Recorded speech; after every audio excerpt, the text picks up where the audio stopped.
So as I'm speaking to you, you have this problem.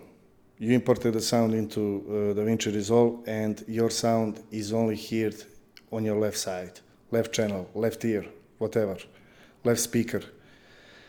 We'll fix that right away. And that is because your sound is recorded in mono.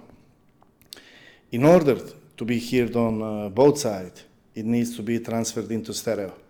And it is easy, like as I do this, now you hear me on both channels, both speakers, both ears.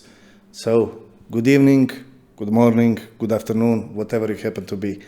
Let's do some work. So, here we are in the edit section, and there is no audio file on the timeline. Let's say, for example, that this is your file that is not working, that you are hearing only from the left channel. So, there is one method for fixing this, but two places. First place is over here, media pool. This is media pool. And the second place is directly on the timeline.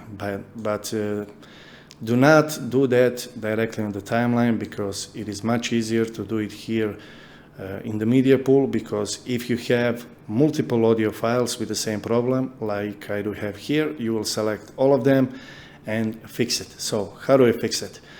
This is that file.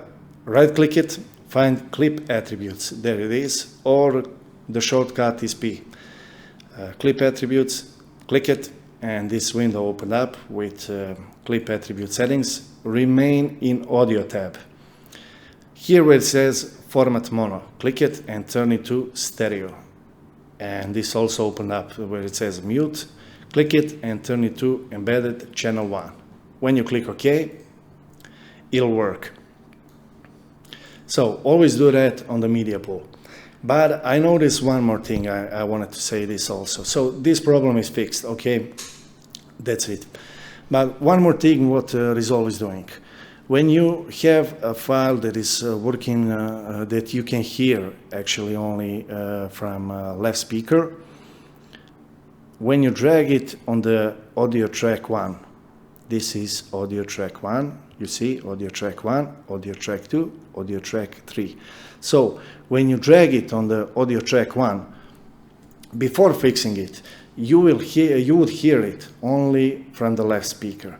But if you would took the same file and drag it, for example, at any other audio track, 2, 3, 4, 5, it would work perfectly. You could hear it from both channels. But that is just a reminder to let you know. But don't fix it like that when you have a clip that is not working. Do not drag it on the audio track 2 or 3. Do not fix it that way. Simply right-click it, go to clip attributes and do what we did, and that's all. But I just wanted to let you know that you don't get surprised if you get one clip working on audio track 2 and not working on audio track 1. So I'm glad it helped, and see you later.